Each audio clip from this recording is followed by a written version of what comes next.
ሀገራት በጠላትነት የፈረጇቸውን ጎረቤት ሀገራት ለመከላከልና ለመመከት ሲሉ በድንበር ላይ ያሉ ታጣቂዎችን ሲደግፉና ሲያስታጥቁ ኖረዋል።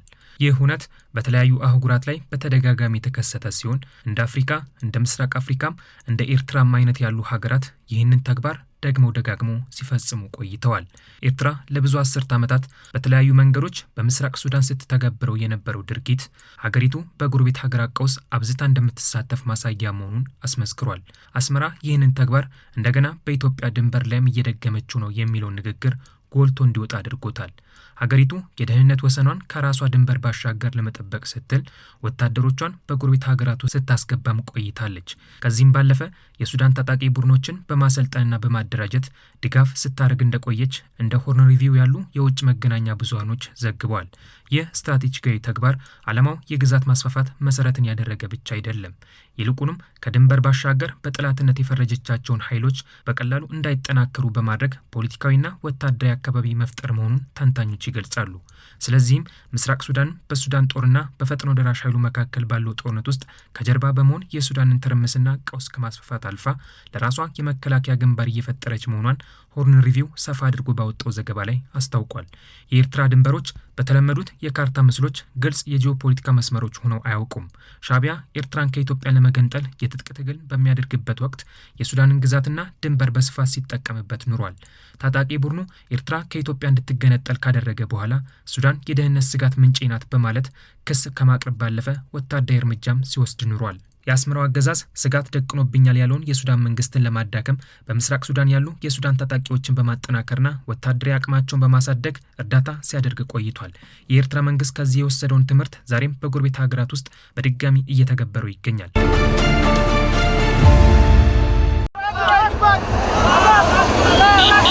Sudanese troops mass on the border with Eritrea. They're responding to reports that Eritrean and Egyptian soldiers are on the other side. ለሻዕቢያ በድንበር አካባቢ የሚኖሩ ህዝቦች ተራ ህዝቦች አይደሉም። በትክክለኛው የጂኦፖለቲካዊ ስሌት ውስጥ ስትራቴጂካዊ መሳሪያዎችን ቢሆኑ እንጂ። ኤርትራ በምስራቅ ሱዳን የታጠቁ ቡድኖችን ታሰለጥናለች፣ ታደራጃለች፣ ከዚህም ባለፈ ታስታጥቃለች የሚሉ የተለያዩ ዘገባዎች ሲወጡ የቆዩትም ከዚሁ ተግባሯ ጋር በመነሳት ነው። ይህንን ተግባሩን ከህወሓት ጋር ባለው ግንኙነት ደግሞ እያሳየ ያለው ሻዕቢያ ትናንት ሲዋጋቸውና ጾታዊ ጥቃት ሲፈጽምባቸው የነበሩትን ትግራዋይን ከህወሓት ጋር በመሆን በድጋሚ እንደ ኤርትራውያን ለመጨቆን ዝግጅቴን አጠናቅቄያለሁ እያለ ይገኛል። በሰሜኑ ጦርነት በሻዕቢያ ላይ ሚሳኤሎችን ሲያስወነጭፍ የነበረው በትግራዋይ ላይም ሻዕቢያ ጾታዊ ጥቃት ፈጽሟል በማለት ክስ ሲያቀርብ የከረመው ህወሓት የፌዴራል መንግስቱን ለመዋጋት ታጣቂ ቡድኑን በክብር ከተቀበለ ሰነባብቷል። ከዚህ ከሁለቱ ታጣቂዎች ጀርባ ያለው ስትራቴጂካዊ እርምጃ በምክንያታዊነትና በርዕዮተ ዓለም አንድነት ላይ የተመሰረተ አይደለም። ፕሬዝዳንት ኢሳያስ አፈወርቂ አጋሮቹ ተመሳሳይ የፖለቲካ መርህ ወይም ርዕዮተ ዓለም እንዲጋሯቸው የሚፈልጉ አይመስሉም። ፍላጎታቸውም ህልውናቸውን የሚያስቀጥል ምቹ የሆነ የደህንነት አካባቢ እንዲፈጥሩላቸው ማድረግ እንደሆነ ከዚህ ቀደም በሰሯቸው ስራዎች ላይ አሳይተዋል። የሻዕቢያ መንግስት አብረው ሊቆሙ የሚችሉ ወታደራዊ አካላትን የጎሳ ታጣቂዎችና የአማጺ ቡድኖችን ትስስር በመፍጠር በርካታ ዓመታትን ቆይቷል። በአንድ ሀገር ውስጥ ያለ መንግስትን ለማዳከምና የተለያዩ የውስጥ ችግሮች እንዲገጥሙት ለማድረግ በርካታ ስራዎችን ሲሰራ የቆየው ሻዕቢያ በአሁኑ ወቅት ኤርትራን የምትዋስነውን ትግራይን እያስተዳደረ ያለውን ህወሓትን በመደገፍ የሱዳን ጦር ወታደሮችን በማሰልጠን ተጠምዷል። ይህንን ተግባር በሀገራቶች ውስጥ እየከወነ ያለው ሻዕቢያ ከዚህ ድርጊቱ ምን ጥቅም ያገኛል? በሱዳን ምስራቃዊ ድንበር ላይ ለሱዳን ጦር ድጋፍ በመስጠት ድንበሩን ሙሉ በሙሉ በቁጥጥሩ ስር ማድረግ የሚችል ኃይል የሚገነባው ሻዕቢያ ቀጠናው ስጋት ይፈጥሩብኛል ባላቸው ኃይሎች ቁጥጥር ስር ከገባ የድንበር ግጭቱ በኤርትራ ሊሆን እንደሚችል በመስጋቱ እንደሆነ ተንታኞች ይገልጻሉ። በዚህም ምክንያት ጦርነት ማድረግ በፈለገባቸው ሀገራት ውስጥ ታጣቂዎችን በማስታጠቅ ግጭቱን ከክልሉ ለማውጣት ሲታትር ይታያል። ወታደራዊ አቅሙ የደከመ ማዕከላዊ መንግስት በድንበር ላይ ያሉ ህዝቦችን ፖለቲካዊ ታማኝነት ሙሉ በሙሉ መቆጣጠር አይችልም የሚል መርህን የሚከተለው ሻዕቢያ የውጭ አካላት በነጻነት እንዲገቡ ያደርጋቸዋል በማለትም ወታደሮችን ወደ ጎረቤት ሀገራት እንዲገቡ ሲያደርግ ቆይቷል። በአሁኑ ወቅትም ከህወሓትና ፋኖ ጋር ጽምዶ በመፍጠር ሰራዊቱን አንድ ላይ ማዋሃድ ጀምሯል። በሰሜኑ ጦርነት ከህወሓት ጋር ሲዋጋ የነበረው የፌዴራል መንግስቱ ከታጣቂ ቡድኑ ጋር በፕሪቶሪያ ስምምነት ካደረገ በኋላ በትግራይ ላይ ጥቃት ሲፈጽም የነበረው ሻዕቢያ ከፌዴራል መንግስቱ ጋር ቁርሾ ውስጥ ገብቷል። የጎረቤት ሀገራት ሰላም እንደ ሪሳ ሳጥን ሻጭ ለሱ ሀዘን የሚሆንበት ሻዕቢያ ሲወጋውና ሲፋለመው ከነበረው ህወሓት ጋር ወዳጅ ሆኖ ብቅ ብሏል። በሰሜኑ ጦርነት ወቅት በድንበሩ ላይ ህወሓትን ጨምሮ ማንኛውም ጠላት የሆነ ስትራቴጂካዊ ስርዓት እንደገና እንዳያገግም የማድረግ ጥልቅ የደህንነት ፍላጎት በመያዝ ወደ ትግራይ ገብቶ የነበረው ሻዕቢያ ዛሬ ላይ ጠላት ብሎ ከፈረጀው ህወሓት ጋር ጋብቻን ፈጽሟል። ይህ የሻዕቢያ ተግባር ኢትዮጵያን እንደ ሱዳን ማተራመስና በዚህም ተግባሩ ከግብጽ የሚያገኘውን ገንዘብ ማደለብ እንደሆነ ግልጽ አድርጎታል። በትግራይና በአማራ ክልል አካባቢ ያለው አሁናዊ አለመረጋጋት ለአስመራ አማራጭ የተጽዕኖ መንገዶችን የሚሰጥ አድርጎታል። ፖለቲካዊ መበታተን፣ በህወሓት ውስጥ ያለ ውስጣዊ ክፍፍል፣ የኤርትራ ስትራቴጂካዊ አስፈላጊነት እንደገና ጎልቶ እንዲወጣ የሚያስችል ምቹ አካባቢ እንደሚፈጥርለት ያመነ መስሏል። እናም እነ ደብረ ጽዮንና ዘመነ ካሴን ከነ ወታደሮቻቸውና ጀሌዎቻቸው ወደ አስመራ እንዲመጡ በማድረግ በኢትዮጵያ ላይ ሴራ መጎንጎኑን ቀጥሏል። አንድ መንግስት በጎረቤት ሀገራት የውስጥ ግጭት ውስጥ ጣልቃ ሲገባ ወይም የአንድ ወገን ደጋፊ ሲሆን በርካታ ስትራቴጂካዊና ፖለቲካዊ ጥቅሞችን ታሳቢ አድርጎ የሚገባ ሲሆን የኤርትራ መንግስትም እነዚህን ጥቅሞች ለማግኘት በሱዳን የእርስ በርስ ጦርነት ውስጥ እጁን ሲያስገባ ቆይቷል። ለአልቡርሃን ጦር ድጋፍ የሚሰጡ ሀገራትን ረብጣ ዶላሮች ማግኘት የሚፈልገው ሻዕቢያ ለጦሩ ድጋፍ በመስጠት ለምስራቅ አፍሪካ ትርምስ ሀሳብም ጦርን ማዋጣቱን ቀጥሏል።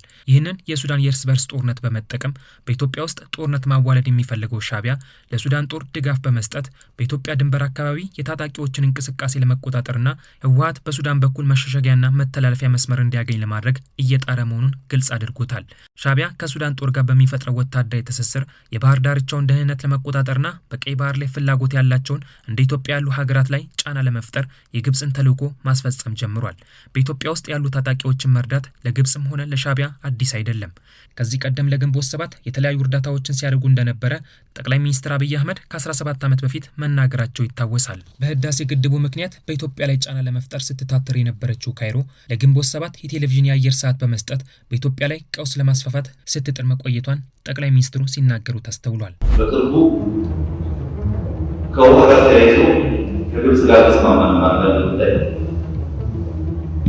ከዛ በኋላ በስተመረጠ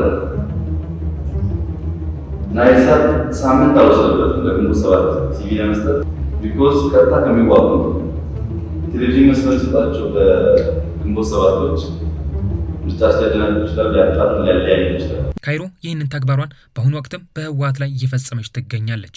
በጎረቤት ሀገራት የሚከሰቱ ግጭቶችና ቀውሶች የኤርትራን የደህንነት ስጋት ከፍ እንደሚያደርጉለት የተረዳው ሻዕቢያ የውስጥ ፖለቲካዊና ኢኮኖሚያዊ ጥያቄዎችን ወደ ጎን በማለት ህዝቡ በሀገር ደህንነት ጉዳይ ላይ ብቻ እንዲያተኩር ለማድረግ ጦርነቶችን እንደ አማራጭ ሲጠቀም ቆይቷል። የሻዕቢያ ጦር በሱዳን ጦርነት ውስጥ የሚከተለው አካሄድ የራሱን ህልውና ለማስጠበቅ በድንበሩ አካባቢ ጠንካራ ተቃዋሚ እንዳይፈጠር ለመከላከልና በቀጠናው ፖለቲካ ላይ ተጽዕኖ ለመፍጠር ታሳቢ በማድረግ መሆኑን ተንታኞች እየገለጹ ይገኛል።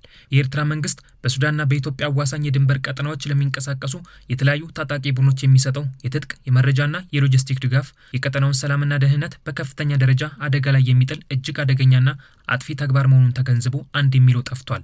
ይህ አይነቱ የእጅ አዙር ጣልቃ ገብነት የጎረቤት ሀገራትን ሰላም፣ የህዝብ የበላይነትና የድንበር መረጋጋት በግልጽ የሚጥስ ከመሆኑም ባለፈ የዓለም አቀፍ ህጎችንና የተባበሩት መንግስታት ድርጅት ቻርተርን ሙሉ በሙሉ የሚጥስ ያደርገዋል። የአንድን ሀገር ህጋዊ መንግስትና ተቋማትን ለማዳከም ሲባል በድንበር አካባቢ የሚንቀሳቀሱ አማጽያንና ህገወጥ ታጣቂዎችን ማሰልጠን፣ ማስታጠቅና ማሰማራት በቀጠናው ታሪክ ውስጥ ትልቅ ጥፋትን ያስከተለ ተግባር ሲሆን እንዲህ አይነቱ ድርጊት የሻዕቢያን የመጨረሻውን እስትንፋስ እያራዘመለት ይገኛል። የዚህ እኩይ እንቅስቃሴ ዋና ዓላማ በጎረቤት ሀገራት ውስጥ የሚገኙ ህጋዊ መንግስታትን ማዳከም፣ በህዝቡ ዘንድ አለመረጋጋትን መፍጠር እንዲሁም በየሀገራቱ ውስጥ የእርስ በርስ ግጭትና ቀውስን ማስፋፋት እንደሆነ ግልጽ ነው። በመንግስታት መካከል ሊኖር የሚገባውን መልካም ጉርብትና፣ የዲፕሎማሲ ግንኙነትና የጋራ ልማት መርሆችን ወደ ጎን በማለት ታጣቂዎችን ማጠናከርና ለጥፋት ማሰማራት የቀጠናውን ህዝብ ለከፋ የኢኮኖሚ የማህበራዊና የደህንነት ውድቀት የሚዳርግ አደገኛ መንገድ ሲሆን ይህም ተግባር የሻዕቢያ የዕለት ተዕለት ድርጊት እየሆነ ከመጣ ዓመታት ተቆጥረዋል። ሻዕቢያ በሱዳንና በኢትዮጵያ ድንበሮች አካባቢ የሚያካሂደው ይህ ህገወጥ ድጋፍ በሺዎች የሚቆጠሩ ንጹሃን ዜጎችን ለስደት፣ ለሞት፣ ለእንግልትና ለተለያዩ ሰብአዊ መብቶች ጥሰት እያጋለጠ ይገኛል። በሱዳን ውስጥ ባጋጠመው የእርስ በርስ ጦርነት ምክንያት ሱዳናውያን ለስደትና ለሞት እንዲዳረጉ አድርጓቸዋል። ታጣቂ ቡድኖችን መደገፍ በህዝቦች መካከል መጠራጠርና ጥልን መዝራት ለአጭር ጊዜ የፖለቲካ ትርፍ የሚያስገኝ ቢሆንም በረጅም ጊዜ ሂደት ውስጥ ሙሉን የአፍሪካ ቀንድ ቀጠና ወደማያልቅ የውዝግብ የችግርና የጥፋት አዙሪት ውስጥ የሚከት ተግባር ያደርገዋል።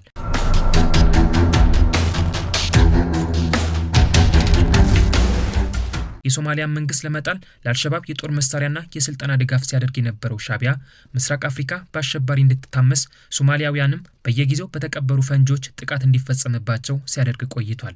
በጎረቤት ሀገራት ውስጥ ጦርነት ማዋለድ፣ የህዝቦችን የተረጋጋ ህይወት ማወክ፣ የመሰረተ ልማቶችን ውድመት ማፋጠን፣ የንግድና የኢኮኖሚ እንቅስቃሴዎችን ማደናቀፍ ሲሆን ይህ ተግባር እንደ ሻዕቢያ ላሉ መንግስታቶች ትልቅ ትርፍ ሲሆን ቆይቷል። በሰሜኑ ጦርነት ወደ ትግራይ ክልል በመግባት የኢትዮጵያን ሀብትና ንብረት እንዲዘርፍ ምቹ ሁኔታን የፈጠረለት ሻዕቢያ ይህ ተግባሩ መቼም የሚቆም እንዳልሆነ በአሁኑ ወቅት እየሰራቸው ባሉ ስራዎች እያስመሰከረ ይገኛል።